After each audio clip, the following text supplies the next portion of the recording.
لبيك اللهم لبيك لبيك لا شريك لك لبيك إن الحمد والنعمة لك والملك لا شريك لك لبيك اللهم لبيك لبيك لا شريك لك لبيك إن الحمد والنعمة لك والملك لا شريك لك.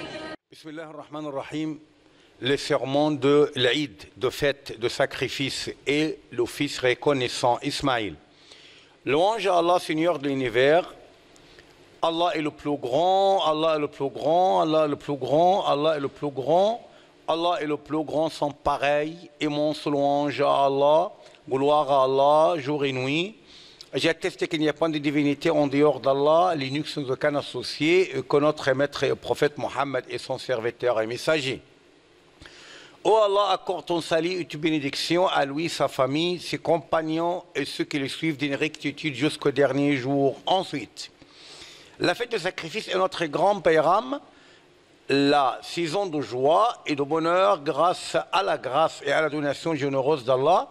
Gloire à lui qui dit ceci provient de la grâce d'Allah et de sa miséricorde. Voilà de quoi il devrait se réjouir. C'est bien mieux que tout ce qu'ils amassent. Lorsque le prophète sallallahu alayhi wa sallam arriva à Médine, les Médinois célébraient le jour de l'époque anté-islamique. Il leur dit, Allah vous en alterna deux jours, le jour de rupture de jeûne et celui de sacrifice.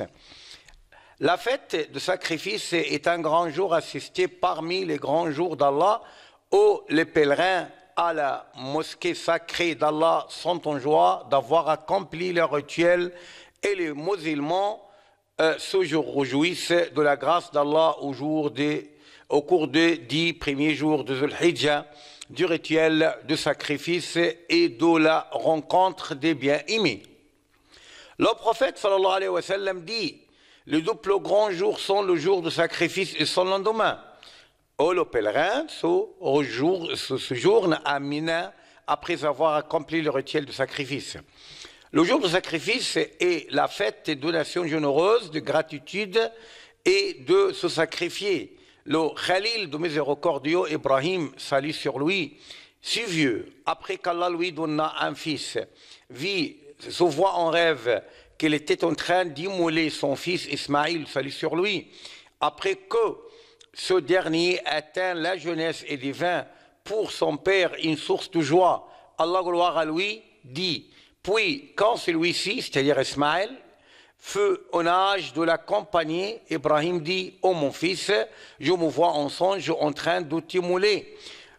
Vois donc ce que tu en penses. Ismaïl dit: ô mon cher père, fais ce qui t'est commandé. Tu me trouveras, s'il plaît à Allah, du nombre des environs. Son fils reconnaissant vis-à-vis de son père ne put donc que dire: tu me trouveras, s'il plaît à Allah, du nombre des environs. Étant donné que l'issue et la fin de la difficulté et la disette est suivie toujours par la facilité, ainsi que la gratitude n'a pour conséquence que le bien, la rançon d'Ismaïl provint de la part d'Allah, gloire à lui, qui dit: puis quand tous se furent soumis, c'est-à-dire à l'ordre d'Allah, et qu'il leur jetait, c'est-à-dire Ibrahim, le jetait, c'est-à-dire Ismaïl sur le front, voilà que nous l'appelâmes Abraham, tu as confirmé ta vision. C'est ainsi que nous récompensons les bienfaisants. C'était là, certes, la preuve manifeste, et nous le rançonnâmes d'une immolation généreuse, et nous perpétuâmes son renom dans la postérité, paix sur Ibrahim. Ainsi récompensons-nous les bienfaisants, car il était de nos serviteurs croyants. C'est en raison de ce grand sacrifice et cette gratitude rare qu'Allah, gloire à lui, il va à Ibrahim, salut sur lui, le bon rappel et le merveilleux éloge, lui faisant seul une communauté entière. Allah gloire à lui dit, Abraham était un guide, c'est-à-dire homme parfait. Il était soumis à Allah, voué exclusivement à lui, et il n'était pas du nombre des associateurs. Allah dit également, et mentionne Ismaïl dans le livre, il était fidèle à ses promesses, et c'était un messager et un prophète, et il commandait à sa famille la prière et la zakat, et il était agréé auprès de son Seigneur. Là, le sacrifice divin, la tradition de notre aïeul Ibrahim, salut sur lui, salut bénédiction sur lui, et celle de notre prophète, salut bénédiction sur lui, qui dit au sujet des sacrifices, c'est bien la tradition de votre aïeul Ibrahim. Louange à Allah, Seigneur de l'univers, que le salut et la bénédiction d'Allah soit accordé au prophète, honnête à sa famille, ses compagnons et ceux qui les suivent d'une rectitude jusqu'au dernier jour.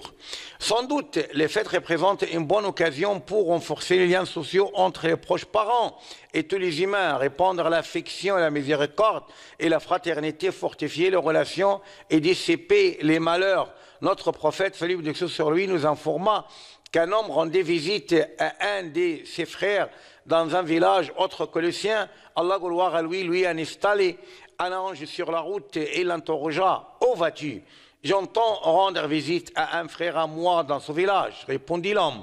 L'âge de réinterroger. A-t-il fait à toi une faveur que tu cherches à récompenser ? Mais non, je l'aime pour Allah, répliqua-t-il. L'ange reprit, je suis l'envoyé d'Allah pour vous informer qu'Allah t'aime autant que tu aimes ton frère. Le prophète, salut et bénédiction sur lui, dit également, vous n'entrerez le paradis que lorsque vous êtes des vrais croyants. Vous n'êtes des vrais croyants que lorsque vous vous aimez les uns les autres. Voulez-vous que je vous indique une chose, que lorsque vous faites, vous vous aimerez les uns les autres, répandez le salut parmi vous. Il dit également, quiconque dissipe un croyant l'un des malheurs de l'ici-bas, Allah lui dissipera l'un des malheurs de l'au-delà.